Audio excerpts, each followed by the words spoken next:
Welcome to களஞ்சியம் family. இப்போ வந்து கிறிஸ்மஸ் நியூ இயர் ரெண்டுமே ஒன்னா வந்துட்டே இருக்குது. அதுக்கு வேண்டி கேக் பார்த்துடலாம். இது வந்து கேக்னா லேயர் கேக்கு.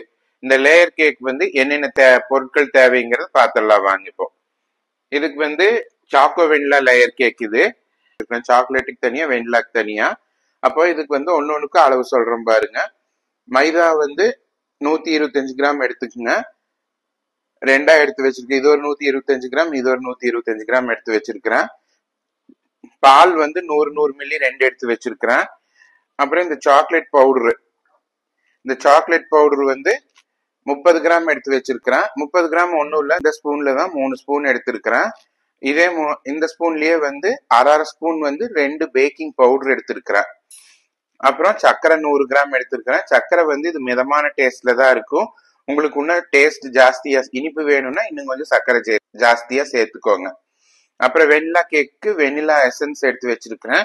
அதுவும் இதே ஸ்பூன்ல ஒரு ஸ்பூன் எடுத்து வச்சிருக்கிறேன். அப்புறம் 2 முட்டை எடுத்து வச்சிருக்கிறேன். வெண்ணெய் 100 கிராம் எடுத்து வச்சிருக்கிறேன். இப்ப வாங்க எப்படி பண்றதுன்னு பாத்திரலாம். இப்ப நம்ம கேக் பண்றதுக்கு அளவுகள்லாம் உங்களுக்கு தனித்தனியா சொன்னேன். அதுக்கு வந்து ஃபர்ஸ்ட் இந்த சர்க்கரை வந்து ரெண்டையும் தனித்தனியா பவுடர் பண்ணி எடுத்துக்கோங்க. வெண்ணெய் வந்து உருக்கி எடுத்துக்கலாம். வாங்க ஃபர்ஸ்ட் வெண்ணிலா கேக்கு பேட்டர் பண்றதுக்கு ஆரம்பிச்சிடலாம். இதுக்கு வந்து மைதா, பால், வெண்ணெய் எடுத்து வச்சிருந்ததுல பாதி வெண்ணெய் வேணும். சர்க்கரை பாருங்க இப்படி பவுடர் பண்ணியாச்சு. இப்ப வெண்ணெயும் உருக்கிட்டு வந்து வச்சிருக்கிறோம். நான் ரெண்டுக்கும் சேர்த்துதான் எடுத்து வச்சிருக்கிறேன். இதுல பாதி வெண்ணெயை நம்ம ஊத்திக்கிறோம். ஒரு முட்டை, பேக்கிங் பவுடர். இப்ப வாங்க பண்றதுக்கு ஆரம்பிச்சிடலாம். வெண்ணிலா எசன்ஸும் எடுத்துக்குங்க. முட்டையை உடைச்சு ஊத்திக்கலாம். முட்டையை உடைச்சு ஊத்துன முட்டையை நம்ம உடைச்சு விட்டுக்கலாம். இதைய பீட்ரோ விஸ்கோ போடாதீங்க. இப்படி சும்மா அப்படி கையில உடைச்சு விடுங்க. உங்ககிட்ட விஸ்க் இருந்ததுனால அதுல அடிச்சுக்குங்க. இப்படி உடைச்சு விட்டீங்கன்னா போதும். பாருங்க இந்த முட்டைக்குள்ள எடுத்து வச்சிருந்த சர்க்கரை போட்டுக்கலாம். போட்டு இப்படி ஒரு கலக்கி இருங்க. அப்ப நம்மளுக்கு பீட்டர்ல அடிக்கிறதுக்கு ஈஸியா இருக்கும். பாருங்க நல்லா பீட் பண்ணிடுங்க இந்த சர்க்கரையும் இதையும்.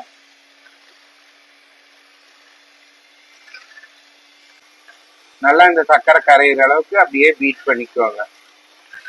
நல்லா அடிச்சிருங்க. நல்லா அடிச்சு ஃப்ளஃபியா வந்தாக்கா கேக் நல்லா ஸ்மூத்தா சாஃப்டா வரும். நல்லா அடிச்சிருங்க இதைய. பாருங்க நம்ம அடிச்சிட்டோம். இந்த மாதிரி இருக்குது. நல்லா ஸ்மூத்தா இருக்கும். பாத்தீங்கன்னாவே தெரியும் ஃப்ளோவியா. இப்போ நம்ம எடுத்து வச்சிருந்த வெண்ணெயில பாதி வெண்ணெயை எடுத்துக்கலாம். இப்ப ஃபர்ஸ்ட் இதை அடிச்சுக்கலாம்.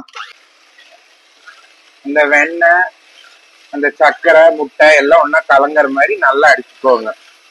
கலங்கிடணும். இப்ப நம்ம வெண்ணெய், சர்க்கரை, முட்டை அடிச்சாச்சு. இப்போ பால் சேர்த்துக்கலாம் அது கூட. இப்ப பாருங்க நம்ம எடுத்து வச்சிருந்த 100 மில்லி பால் சேர்த்துக்கலாம். பால் சேர்த்து இதை அடிச்சுக்கோங்க.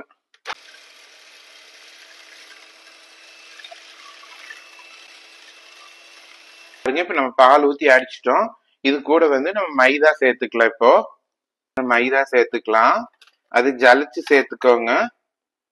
கூடவே எடுத்து வச்சிருந்த பேக்கிங் பவுடர் இது இப்படி சளிச்சு விட்டு சேர்த்திக்கோங்க. இப்ப இது இப்படியே ஒரு கலக்கி விட்டுக்கலாம். உங்களுக்கு கை ஹேண்ட் பிளெண்டர் இருந்துச்சுன்னா பிரச்சனை இல்லை. எலக்ட்ரிக்கல் பிளெண்டர் இல்லாம நீங்க அடிச்சுக்கலாம். இப்ப பாருங்க நல்லா எடுத்து விட்டு அடிச்சுக்கோங்க. பாருங்க இப்ப நம்ம பேட்டர் நல்லா அடிச்சாச்சு. இப்ப இந்த ஓரத்தில் இருக்கிறதெல்லாம் எடுத்து விட்டு அடிச்சுக்கணும். இன்னொருக்கா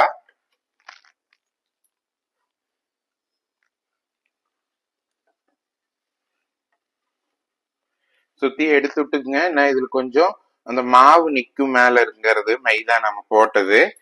இப்படி எல்லாம் எடுத்து விட்டு நல்லா கலக்கிக்கோங்க. இப்போ கூட இந்த நம்ம எடுத்து வச்சிருந்த வெண்ணிலா எசன்ஸ் சேர்த்துக்கலாம். வெண்ணிலா எசன்ஸ் சேர்த்து சும்மா இந்த இதுல கலக்கி விட்டீங்கன்னாவே போதும். அடிக்க வேண்டியது இல்லை. நம்ம மாவு ரெடி ஆயிடுச்சு. இப்ப பாத்தீங்கன்னாவே உங்களுக்கு தெரியும் ஃப்ளோவியா வரும். இந்த மாதிரி இருக்கணும். இப்போ நம்ம இதை வந்து வேறையில மாத்திட்டு அடுத்த பேட்டர் ரெடி பண்ணலாம். இந்த பாத்திரத்துக்கு நம்ம வந்து வெண்ணெய் தடவிட்டு அது மேல மைதா மாவு டஸ்டிங் பண்ணி வச்சிருக்கிறேன். வெண்ணெய் கிரீஸ் பண்ணிக்கோங்க, மைதா மாவு இந்த மாதிரி டஸ்ட் பண்ணி எடுத்து வச்சுக்கோங்க. இப்போ இதுல வந்து ஃபர்ஸ்ட் லேயர் நம்ம ஊத்திக்கலாம். இது வந்து நான் 2 லேயர் தான் ஊத்துறேன். உங்களுக்கு வேணும்னா நீங்க 3-4 லேயர் கூட ஊத்திக்கலாம்.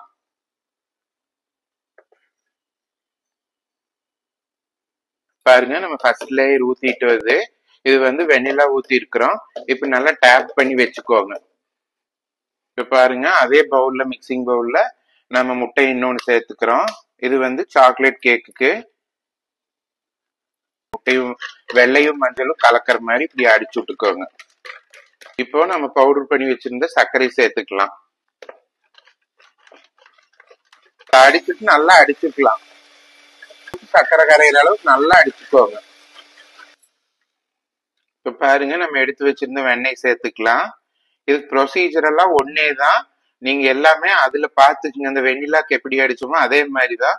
இதுல வந்து நம்ம எக்ஸ்ட்ரா சாக்லேட் மட்டும் போடுறோம். பாருங்க, இதையும் நல்லா அடிச்சுக்கலாம். பாருங்க, நம்ம வெண்ணெய், முட்டை, சர்க்கரை அடிச்சாச்சு. இந்த மாதிரி இருக்குது. இப்ப வந்து பால் சேர்த்துக்கல. இது கூட நம்ம எடுத்து வச்சிருந்த 100 மில்லி பால் சேர்த்துக்கலாம். இது நல்லா ஒரு மிக்ஸ் ஆகிற மாதிரி ஒரு அடி அடிச்சுக்கலாம். பாருங்க, நம்ம நல்லா அடிச்சுட்டோம். இப்ப பாலும் வெண்ணெய் சர்க்கரை எல்லாமே நல்லா அடிச்சாச்சு. இப்ப வந்து எடுத்து வச்சிருந்த மாவை சலிச்சு சேர்த்துக்கலாம். பாருங்க, மைதா சேர்த்துக்கலாம். நம்ம எடுத்து வச்சிருந்த மைதாவை, வச்சிருந்த பேக்கிங் பவுடரு. இப்ப இது சாக்லேட்டுங்கிறதுனால எடுத்து வச்சிருந்த கொக்கோ பவுடர் போட்டுக்கோங்க. இப்ப பாருங்க, நம்ம இது கலக்கிட்டோம், எல்லாம் போட்டு சலிச்சிட்டோம். இப்ப சும்மா இந்த மாதிரி ஒரு கலக்கு கொடுத்து இப்படியே அடிக்கிறக்க ஆரம்பிச்சிடலாம். பாருங்க, சாக்லேட் போட்டதுக்கு கொஞ்சம் பால் நம்மளுக்கு பத்தல. அதனால நான் இன்னொரு 20 மில்லி பால் சேர்த்து இருக்கிறேன். உங்களுக்கு மாவுக்கு தகுந்த மாதிரி நீங்க எடுத்துக்கோங்க. கொஞ்சம் ஃப்ளோவா வரணும், அந்த அளவுக்கு நீங்க பால் சேர்த்துக்கலாம். இப்ப வாங்க, இது நல்லா அடிச்சுக்கலாம். இன்னும் கொஞ்சம் அந்த பால் ஊத்துனதுனால இப்ப நல்லா அடிச்சாச்சு. ஆஃப் பண்ணிக்கலாம்.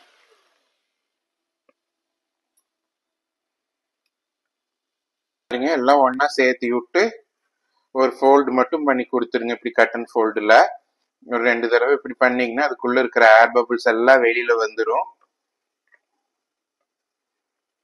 இதை வந்து அந்த இதுக்குள்ள ஊத்தலாம். பாருங்க, இந்த மாதிரி ஒரு கரண்டி வச்சுட்டுங்க. அப்படியே ஊத்துனீங்கன்னா குழிமாறு ஆகும். இந்த இடத்துல இந்த மாதிரி கரண்டி வச்சு அப்படியே மெதுவா ஊத்துங்க ஒரு இடத்துல. அப்புறம் அப்படியே சரியாயிக்கும்.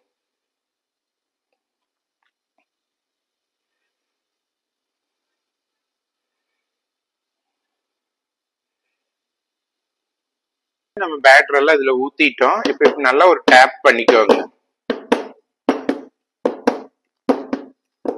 டேப் பண்ணிட்டு இப்போ இட்லி பாத்திரத்துல வச்சிடலாம். வாங்க, பாத்திரத்துல பாருங்க, தண்ணி ஊத்தி கொதிக்க வச்சிருக்கிறேன். தண்ணி நல்லா கொதிச்சுட்டு இருக்குது. இப்ப இந்த டைம்ல இட்லி தட்டத்தை வந்து இப்படி போட்டுக்கோங்க. போட்டீங்கன்னா அது பிளாட்டா இருக்கிறதுக்கு வேண்டித்தான் நம்ம அதை போடுறோம். இப்போ அதுல இங்க வச்சிடலாம். அப்படி வச்சுட்டோம். இது வந்து பாத்தீங்கன்னா இப்போ ஒரு துணி போட்டு மூடிடுங்க. வெள்ளை துணி போட்டு மூடிடுங்க. ஏன்னா அலுமினியம் ஃபாயில் எல்லாத்துக்கிட்டமே இருக்காது. அது இந்த ஒரு இதுக்கு வேண்டி வாங்கினீங்கன்னா அது வேஸ்டா போகும். அதனால இந்த மாதிரி வெள்ளை துணி போட்டு மூடி இப்படி மூடி போட்டு மூடிடுங்க. இது வந்து ஒரு 1/2 மணி நேரத்துக்கு மேல வேகணும். இப்ப பார்க்கலாம். 1/2 மணி நேரம் கழிச்சு உங்களுக்கு காட்டுறேன். இப்ப வாங்க, நம்ம கேக்கு வச்ச கேக் எப்படி இருக்குதுன்னு பாத்திரலாம்.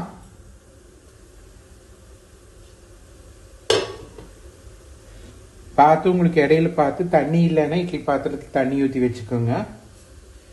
பாருங்க, கேக் நல்லா வெந்துருச்சு. இந்த மாதிரி மைகோதி ஒன்று எடுத்து குத்தி பார்த்துக்கோங்க. டூத் பிக் பத்தாது. பாருங்க, 2 பக்கம் குத்தி பார்த்துக்கலாம். எங்கேயுமே ஒட்டாம வருது. இப்போ நம்ம கேக் வெந்துருச்சு. அடுப்பு ஆஃப் பண்ணி எடுத்துக்கோங்க. பாருங்க, நம்ம கேக் நல்லா வெந்துருச்சு. இப்போ இது சைட்ல எல்லாம் லைட்டாக இழுத்து விட்டு கொஞ்சம் ஆற கொடுங்க. ஆறுனதுக்கு அப்புறம் இப்படி பண்ணி விட்டு நீங்க இதை கமுத்துக்கலாம். பாருங்க, ஆறிடுச்சு. கேக்கு டீமோல்ட் பண்ணலாம் நம்ம.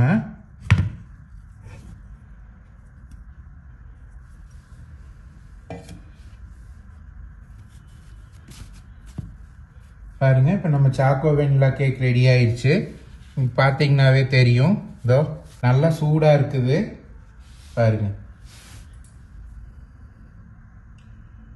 இப்போ பாருங்க நம்ம கேக் ரெடி ஆயிடுச்சு. இது கட் பண்ணி காட்டுறேன்.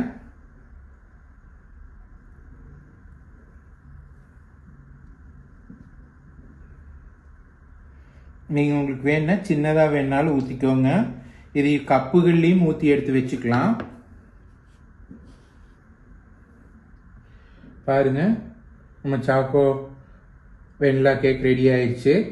கிறிஸ்மஸ்க்கு சாக்கோ வெண்ணிலா கேக் ரெடி ஆயிடுச்சு. நீங்களும் இதே மாதிரி அளவுகளில் ட்ரை பண்ணி பாருங்க. ட்ரை பண்ணி பார்த்துட்டு எப்படி இருக்குதுன்னு கமெண்ட் பண்ணுங்க. இது வந்து எல்லாருமே செய்யக்கூடியது. வீட்டில் அவன் இல்லாட்டினாலும் கூட நீங்கள் வீட்டில் இட்லி பாத்திரத்தில் வச்சு செஞ்சுக்கலாம். அதனால தான் நான் உங்களுக்கு இப்படி ஒரு கேக் காட்டியிருக்கிறேன் கிறிஸ்மஸ்க்கு வேண்டி. இந்த நியூ இயர் ஈவும் வருது. இப்போ நீங்கள் குழந்தைகளுக்கு ஹாஃப் இயர்லி எக்ஸாம் லீவ் வேறு இருக்குது. நீங்கள் எல்லாம் செஞ்சு கொடுங்க. இந்த மாதிரி செஞ்சுட்டு எப்படி இருக்குதுன்னு கமெண்ட் பண்ணுங்க. உங்கள் ஃப்ரெண்ட்ஸ் கூட ஷேர் பண்ணிக்கோங்க. நீங்கள் முதல் தடவை பார்க்குறவங்களா இருந்ததுன்னா சப்ஸ்கிரைப் பண்ணிக்கோங்க. கூடவே பக்கத்தில் இருக்கிற பெல் பட்டன் அமுத்திட்டீங்கன்னா நான் போடுற வீடியோஸ் எல்லாம் உடனுக்குடனே உங்களுக்கு கிடைக்கும். தேங்க்யூ.